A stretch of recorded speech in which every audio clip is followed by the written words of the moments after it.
All right, hi everybody. Thank you for being here with me.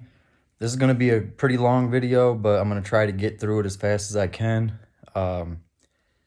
Looking at this screen is not helping me at all with my eyes. I've developed a little cat allergy in the last year, and it's very unpleasant for me.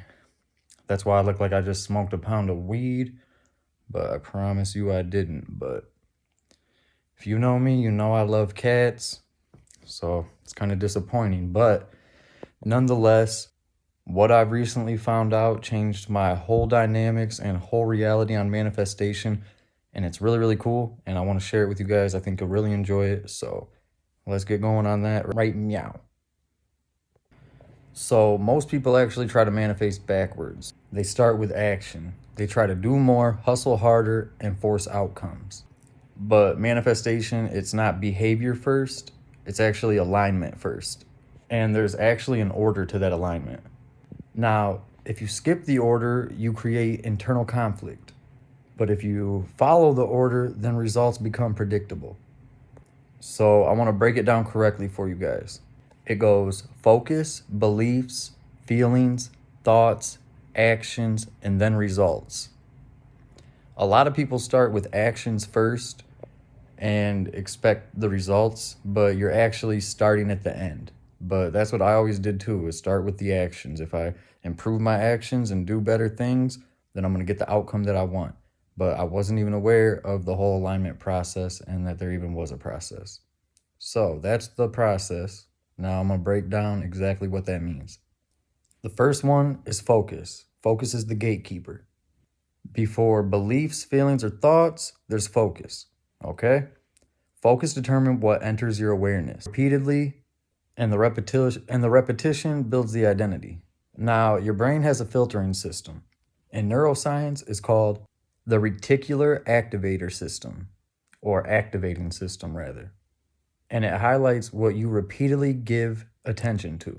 If you focus on betrayal, lack, competition, or injustice, your neural system will actually begin to start scanning for evidence of those things. Now, shadow work at the focus level means asking things like, why am I addicted to negative stimulation? Or do I scroll content that reinforces my insecurities?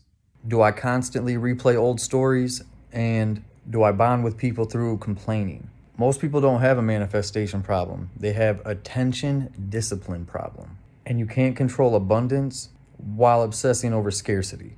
Now, good tasks to do for focused shadow work would be things like auditing your inputs on several things for 30 days. For examples, what you watch, what you read, who you talk to, and what you mentally rehearse. You got to change the stimulus before you try to change yourself, if that makes sense. Next, we're going to talk about beliefs. That's the structural blueprint. Now, focus feeds beliefs, and whatever you're continuously focusing on begins to feel true. Now, beliefs aren't surface level affirmations. They're subconscious assumptions about worthiness, safety, capability, and identity.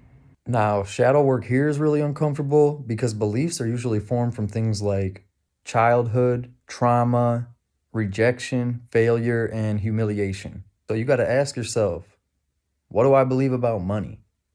What do I believe about relationships? What do I believe about success? Do I believe good things last, or do I believe that I always get left?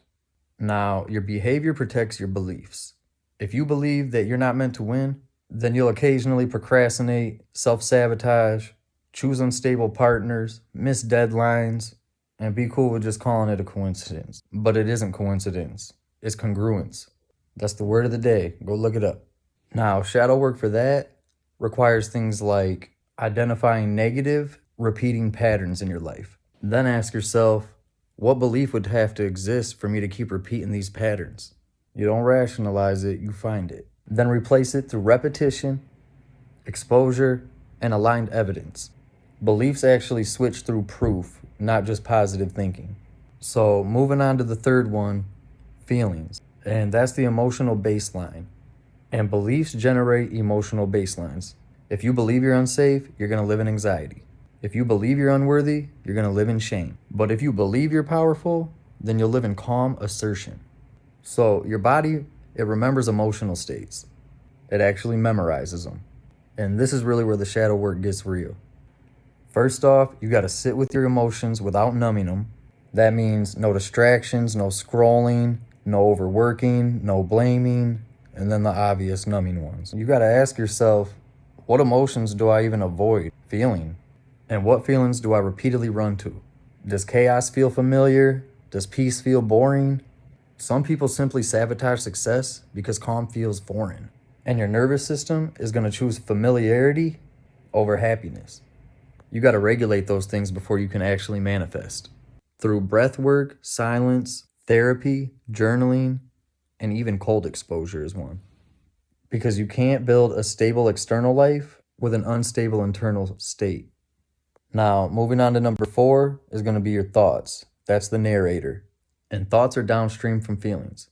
If you feel insecure, your thoughts are going to justify insecurity. And thoughts aren't random. They're interpretations based on emotional state and belief structure. Shadow work here means observing your inner dialogue without identifying with it. That inquires things like catastrophizing, mind reading, victim narratives, ego defenses, and comparison loops. Instead of saying you're a failure, shift to something like, I'm just having the thought that I'm a failure. That small distance breaks identity attachment. Then you reframe based off truth and not fear, not delusion, accuracy. Shadow work for this could consist of something like tracking your automatic thoughts for a week while writing them down and exposing their distortion. And in that way, precision beats positivity. Now that brings us to action, the external expression. Now and only now should the actions matter, and they do matter. Aligned action is going to feel way different than forced action. It's consistent, measured, strategic, and calm. When focused beliefs, feelings, and thoughts are all aligned, then action becomes sustainable. Without alignment, action becomes burnt out. And then shadow work at the action level means asking yourself things like, am I acting just to prove something? Am I acting from fear? Am I avoiding action to protect ego? And am I busy or productive? Massive action without alignment creates exhaustion, and aligned action creates momentum. Now, this is where you get to the results. This is the end phase. It's the mirror. Results are feedback, not identity, not proof of worth, feedback. Correct the root. Most people try to change fruit without examining the soil first, and that's why they repeat cycles. I should know. Manifestation isn't even mystical, it's structural. It's psychological. It's a behavior alignment across layers. And the most important layer is the one that everyone avoids, the shadow work. If you skip the shadow work, you'll subconsciously recreate the same life at a higher income, in a different city with a different partner.